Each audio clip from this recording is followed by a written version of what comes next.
Une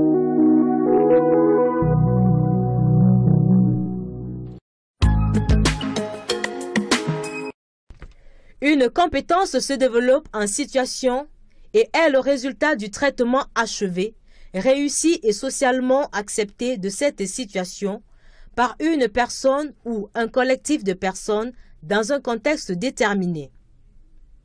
Ce traitement repose sur le champ des expériences vécues par les personnes dans d'autres situations plus ou moins isomorphes à celle qui fait l'objet d'un traitement. Ce traitement s'appuie sur un ensemble de ressources, de contraintes et d'obstacles et sur des actions. La réussite de ce traitement est fonction de la personne ou du collectif de personnes, de leur expérience de vie, de leur compréhension de la situation elle-même et du contexte, des ressources des personnes elles-mêmes et de celles disponibles parmi les circonstances de la situation, mais aussi des ressources externes aux personnes et à la situation. La compétence est l'aboutissement de ce processus complexe, dynamique et dialectique de traitement. Elle est spécifique à la situation traitée avec succès et peut être adaptée à d'autres situations qui sont presque isomorphes à la situation actuelle et qui appartiennent à la même famille de situations. Définition 2. Une compétence vise l'efficacité. Elle est orientée vers une finalité, car elle n'existe que dans son effectuation, action-réflexion. Elle s'accomplit dans l'action et dans un contexte spécifique. Elle se définit par plusieurs connaissances ou savoirs mis en relation, car elle mobilise in situ différentes ressources cognitives, affectives, sociales, sensorimotrices, procédurales, etc.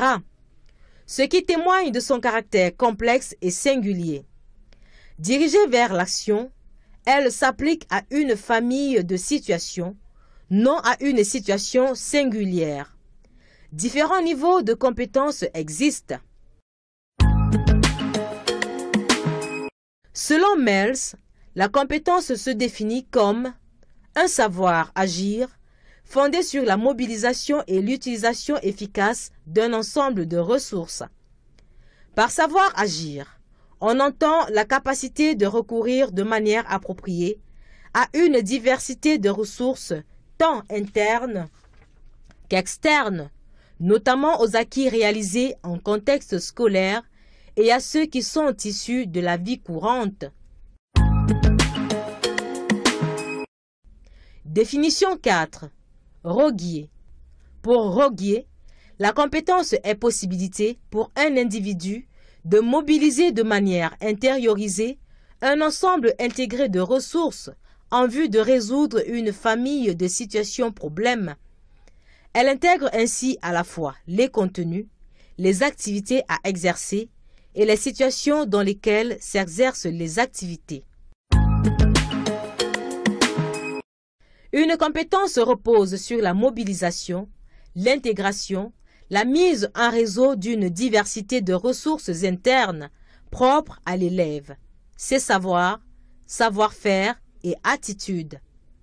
Une compétence se traduit donc par une capacité à combiner cet ensemble de ressources en vue de réaliser une certaine tâche. La compétence est porteuse de sens pour les élèves. Elle leur permet en effet de saisir le sens de leur apprentissage, les rendant ainsi aptes à apprendre toute leur vie et à prendre une place active dans la vie économique, sociale et culturelle. Deuxième objectif général du décret Mission, Deron 2011. La compétence est la combinaison d'un ensemble de ressources qui, coordonnées entre elles, permettent d'appréhender une situation et d'y répondre plus ou moins pertinemment. On pourrait alors penser que la compétence serait spécifique à une situation et à une classe de situations, voire à plusieurs classes de situations présentant des intersections plus ou moins larges. 4 éléments constants qui semble constitutif du concept de compétence. Petit a, elle fait référence à un système intégré de savoir, au sens large, c'est-à-dire des savoirs, des savoir-faire, des savoir-être. Petit b, elle repose sur la mobilisation de ces ressources. Petit c, cette mobilisation se fait à propos d'une famille bien déterminée de situations. Petit d, la situation se traite dans l'action. La prise en compte des compétences dans le monde de la formation dénote de façon plus générale le passage progressif d'une centration sur les savoirs, considérés comme préalables à l'activité et souvent abordés de manière décontextualisée, à une prise en compte des activités dans lesquelles ces savoirs s'incarnent. Legendre 2008. On vise moins à transmettre une science, des savoirs savants reçus en héritage, qu'à faire produire dans l'activité des savoirs qui s'expriment par la production de résultats pratiques et de savoir-faire manifestés. C'est ainsi que la connaissance est appelée à devenir compétence au travers de pédagogies centrées sur l'activité. Accroître l'intérêt de l'élève est fondamental dans cette approche. L'élève doit accorder, attribuer du sens au savoir abordé en classe. Présenter aux élèves les savoirs dans leur usage possible est un moyen de les motiver. Ainsi, dans l'approche par compétence, la transmission des savoirs ne doit plus être une finalité. L'acquisition de ces savoirs sous forme de connaissances par l'élève lui permet d'enrichir ses ressources pour traiter des compétences. Dans cette optique, les connaissances acquises apparaissent donc comme des ressources nécessaires pour traiter une situation visant le développement de compétences. La différence entre l'APC et la PPO se fait sur la base de 6 critères définis dans le tableau ci-après.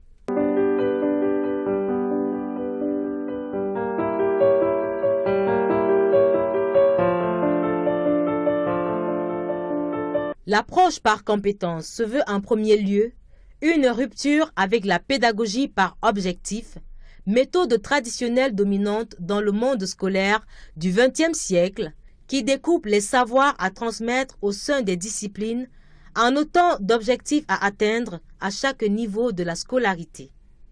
Ici, au contraire, l'intégration des apprentissages dans une logique globale est privilégiée, avec le souci que la visée finale de la compétence à acquérir ne soit pas seulement présente à la fin du processus, mais soit comprise dès le début et conditionne la façon même dont sont construits par l'élève les différents éléments constitutifs de la compétence.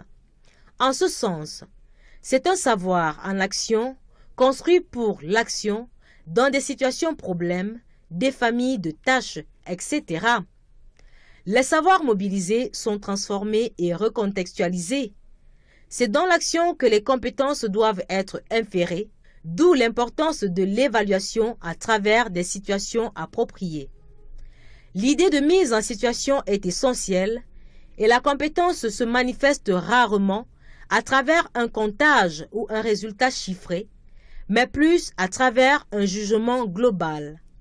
Ce n'est pas une capacité abstraite, isolée de tout contexte.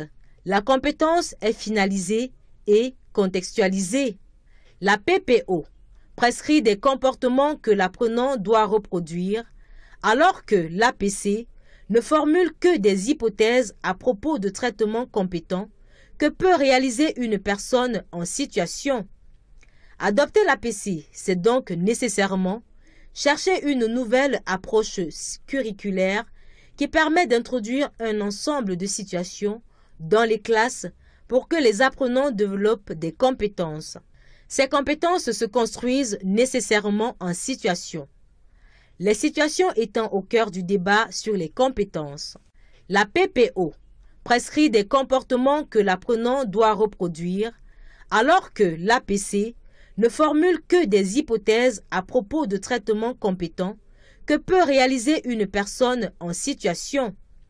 Adopter l'APC, c'est donc nécessairement chercher une nouvelle approche curriculaire qui permet d'introduire un ensemble de situations dans les classes pour que les apprenants développent des compétences.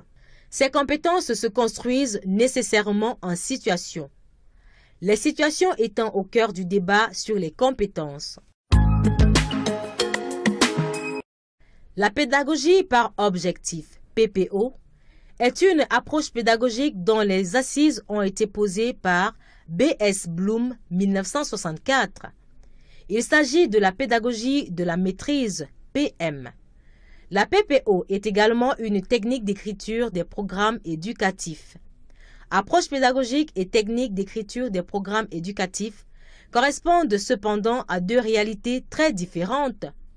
Il n'y a pas automatiquement de relation entre les deux. Autrement dit, ce n'est pas parce que des programmes éducatifs nomment les objectifs que l'approche pédagogique dans les salles de classe est une pédagogie par objectif. Huberman, 1988, décrit la PM en 5 étapes. 1. Spécification des objectifs opérationnels pour chaque tâche à réaliser par l'élève. 2. Définition d'un seuil de maîtrise par objectif. 3. Création de tests diagnostiques et formatifs qui seront suivis de feedback à l'élève. 4. Préparation de séquences correctives.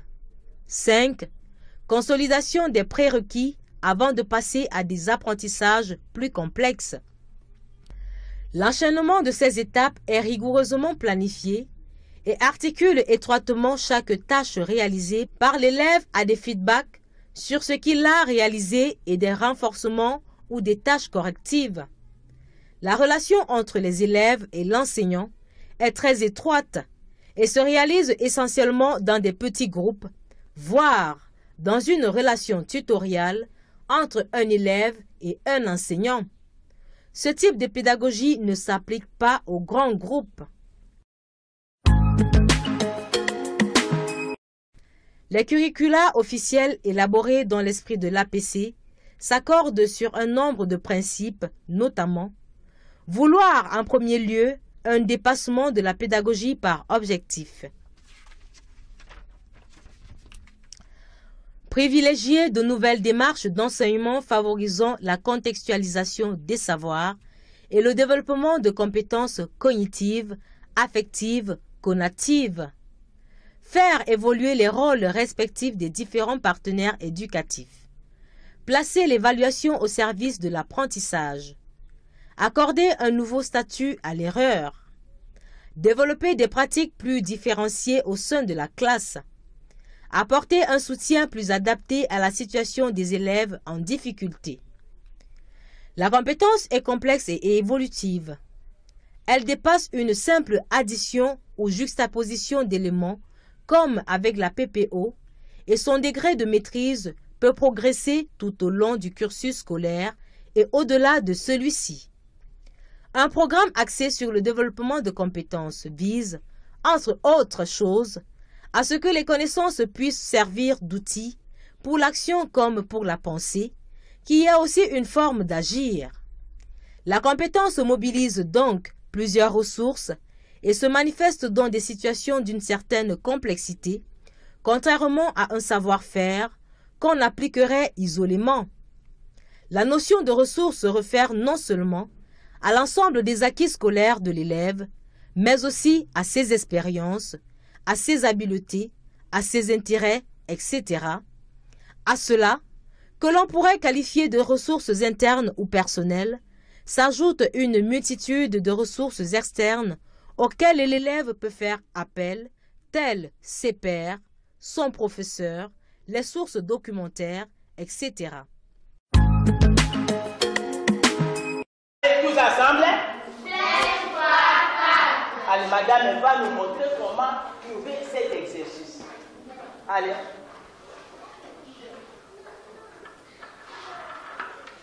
Tu parles. 5 combien de fois ici?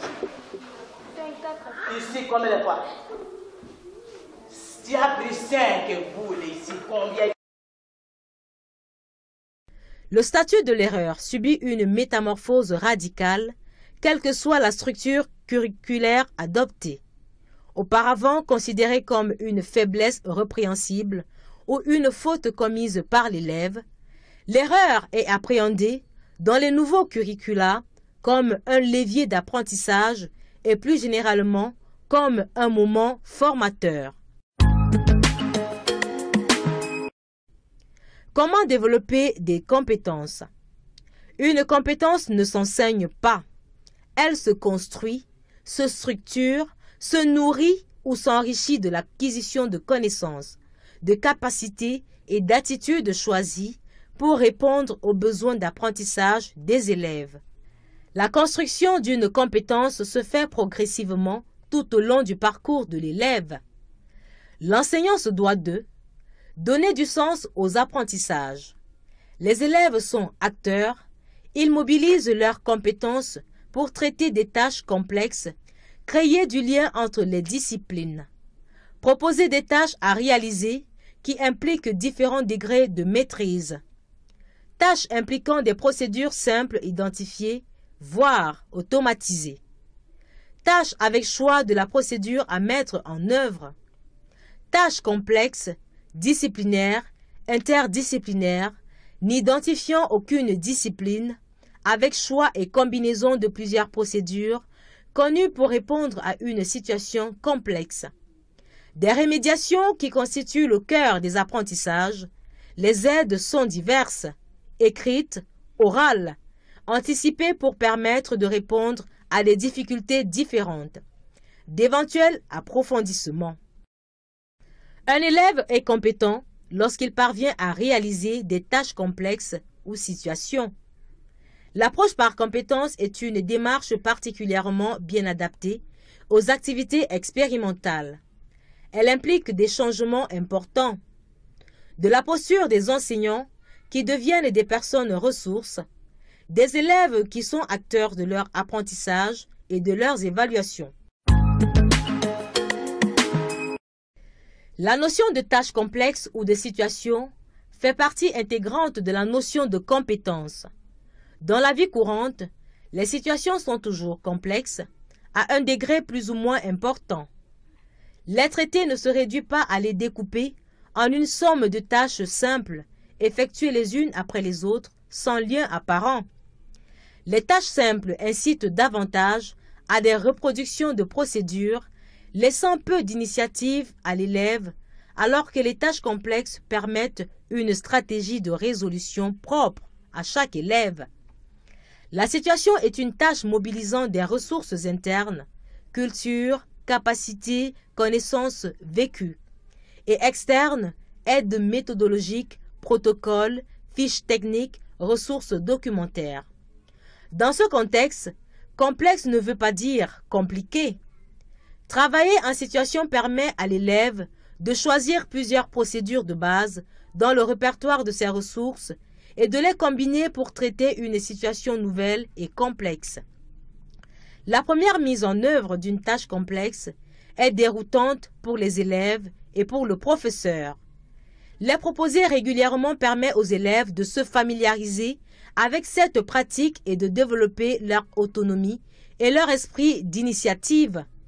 La mise en œuvre d'une tâche complexe atteint ses objectifs si l'enseignant se positionne comme un tuteur, une personne ressource. Le tableau ci-après présente la complexité croissante de la tâche à accomplir en fonction du niveau. Niveau 1. L'élève exécute une opération simple en réponse à un signal, met en œuvre des automatismes. Niveau 2. L'élève choisit dans une situation nouvelle la procédure de base qui convient. Niveau 3. L'élève choisit plusieurs procédures de base dans le répertoire de ses ressources et les combine pour traiter une situation nouvelle et complexe. Dans l'APC, l'apprentissage des élèves ne passe plus par la transmission de savoir par l'enseignant, mais par le traitement des situations qui nécessitent d'acquérir et d'utiliser des ressources telles ces savoirs. Ainsi, Les savoirs deviennent un outil leur permettant de traiter une tâche complexe ou une situation qui fait sens pour eux.